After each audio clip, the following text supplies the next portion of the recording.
paling utama adalah lewat percikan dahak, di mana satu orang yang sakit TBC itu akan menularkan 10-15 orang di sekitarnya.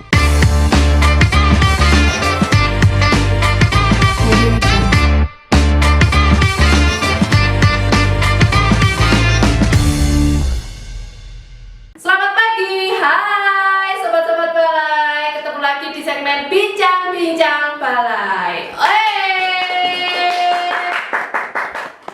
Baik sobat balai, pagi ini kita kedatangan tamu yang sangat istimewa.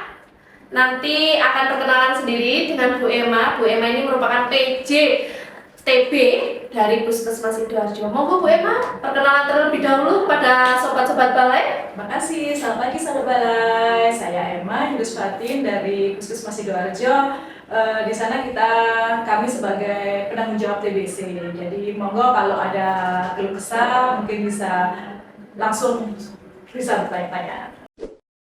Oke sobat balai di rumah, nanti kita akan mengupas tuntas tentang TBC. Bagaimana cara penularannya, apa itu TBC, pencegahannya, dan gejalanya apa aja sih ya.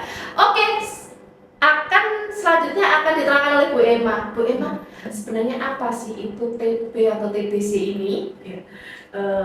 TBC itu adalah bakteri penyakit yang disebutkan oleh Mycobacterium tuberculosis ya, di mana Indonesia itu merupakan negara kedua yang terbanyak TBC-nya. Jadi makanya kita harus berhati-hati, kita mengenjot sekali untuk penemuan kasus TBC ini. Insya Allah 2030 eliminasi TBC. Amin, amin, amin, amin, amin. Merinding aku sampai ya.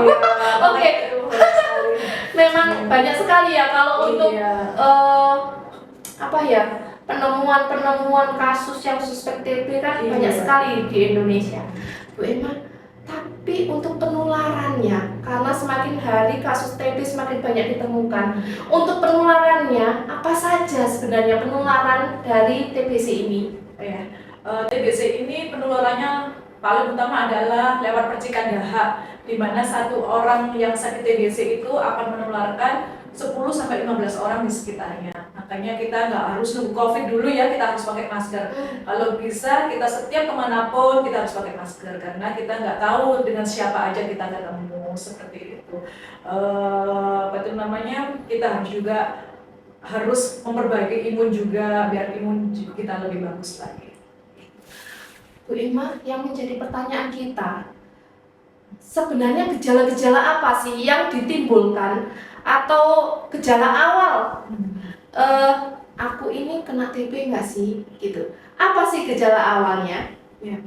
Gejala paling utama sekarang dulu itu batuk 2 minggu, berdarah itu wajib langsung kontrol tes dahak. Sekarang nggak usah nunggu 2 minggu.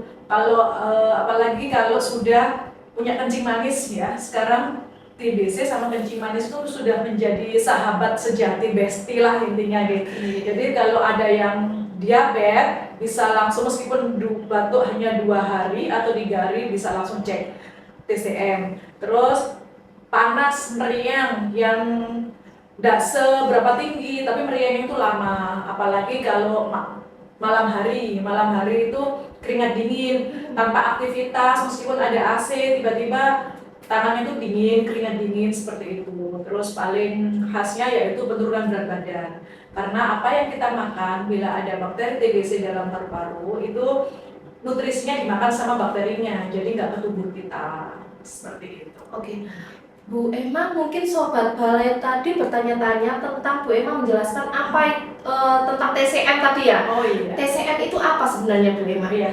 TCM itu adalah tes molekular ya. Dulu itu BTA itu hanya dengan mikroskop kecil. Kalau TCM itu sudah menggunakan alat yang besar. Jadi biar tahu bakteri TBC itu banyak tempatnya, nggak harus di paru-paru, jadi juga ada klinis juga gitu. Dengan TCM itu kita tahu bakteri TBC-nya itu resistant atau repress, maksudnya itu TBC yang biasa atau di atasnya TBC yang di atas obatnya, di atasnya OA, seperti itu. Ketika sudah dinyatakan terkena TBC, itu pengobatannya seperti apa Bu Emma ya? Untuk pengobatan TBC itu minimalnya 6 bulan, minimalnya 6 bulan untuk TBC yang SO, yang resisten, yang resistant ya. Apabila ada TBC yang MDR itu refresh ya, itu ada 18 bulan tergantung pasiennya. Apalagi kalau TBC klinis itu bisa 9 bulan. Jadi lihat jenis TBC-nya seperti itu. Dilihat dari bagaimana pengobatan yang begitu panjang dan itu obatnya tidak boleh terputus, tidak boleh lepas. Bagaimana cara pencegahan yang dilakukan agar kita itu terhindar dari penyakit TBC? Ya, penularannya apabila dengan kontak erat ya, khususnya yang satu rumah gitu, kita harus pertama yaitu peningkatan daya tahan tubuh seperti itu. Terus kita edukasi pasiennya cara meludah yang baik itu bagaimana, di kloset langsung siram, jangan sampai meludah sembarangan seperti itu. Makanya untuk pencegahan yaitu sirkulasi, ventilasi yang sangat baik di ruangan, mataharinya bisa masuk. Jadi tubuh itu, bakteri itu juga bisa mati bila kena matahari. Terus kekebalan mungkin juga ya, kekebalan. Mungkin terus minum multivitamin. Sekarang itu ada terapi pencegahan TBC. Jadi untuk keluarga yang satu rumah dengan pasien TBC itu wajib bisa periksa di puskesmas, namanya tes mantuk terlebih dahulu, biar diperiksa ada kuman TBC nggak, ada kuman TB nggak di dalam tubuhnya. Kalau apabila tes mantuknya positif, bisa minum obat terapi pencegahan TBC. Dan apabila di rumah tersebut ada yang berumur 5 tahun anaknya, itu bisa langsung dikasih obat terapi pencegahan TBC. Ya, karena sekarang itu TBC anak luar biasa banyaknya.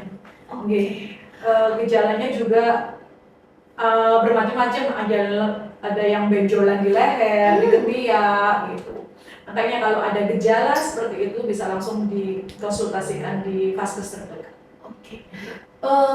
Kalau ini Bu Emma, pengobatan ini apakah gratis ditanggung oleh pemerintah? Apakah kita perlu membayar? Selama kita kan tahu tadi diterangkan Bu Emma berbulan-bulan seperti itu. Apakah bayar atau gratis Ibu? Alhamdulillah TBC itu merupakan standar internasional ya. Jadi meskipun tidak ada BPJS, meskipun vaskesnya mana, itu semuanya gratis. Soalnya kita nasional seperti itu.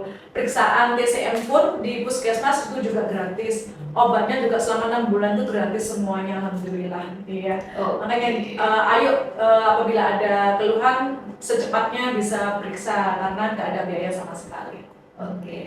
Jadi Sobat Balai, kita tadi sudah mendengar banyak tentang TBC dari Bu Emma.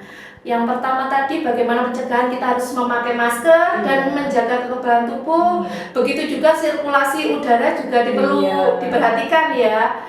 Selanjutnya pengobatan TBC tadi sudah gratis dari pemerintah, ditanggung oleh pemerintah. Dan silakan untuk para Sobat Balai yang merasa aku kok batuk ya, segera berobat ke vaskes terdekat. Iya. Sudah mungkin Bu Emma ada pesan-pesan khusus nih untuk Sobat Balai, apa yang mau disampaikan terkait dengan TBC dan program TBC dari pemerintah? Yes, terima kasih. Saran kami adalah hilangkan stigma negatif tentang pasien TBC ya. Mereka bukan untuk kita jauhi, tapi mari kita rangkul, karena pengobatan pertama pasien TBC adalah semangat dari keluarganya. Terus kalau ada gejala tetap periksa. Meskipun nggak ada gejala, untuk kontak erat tetap minum obat anti pencegahan. Terima kasih. Terima kasih banyak, luar biasa Bu Emma. Terima kasih edukasi yang dilakukan kepada sobat-sobat balai, dan mungkin kami juga awam terkait dengan penanganan TBC. Bu Emma, di Balai PRS PMKS ini kami punya slogan atau motto. Jadi kita ikuti bersama-sama ya. Saya contohkan dulu. Jadi Balai PRS PMKS Sidoarjo melayani sepenuh hati. PMKS ya. Balai PRS PMKS Sidoarjo melayani sepenuh hati. Mungkin nanti dari puskesmas ada? Boleh. Oh, apa itu kalau puskesmas ceria? Oh, puskesmas ceria. Tangannya bagaimana itu Bu? Oh, gitu ya. Oke. Saya mulai dulu Bu ya. Balai PRS PMKS Sidoarjo melayani sepenuh hati. Puskesmas Sidoarjo ceria. ceria. Oke teman-teman, sampai ketemu lagi sobat balai dengan edukasi-edukasi yang tentunya lebih menarik dan informatif untuk semua. Salam, selamat pagi.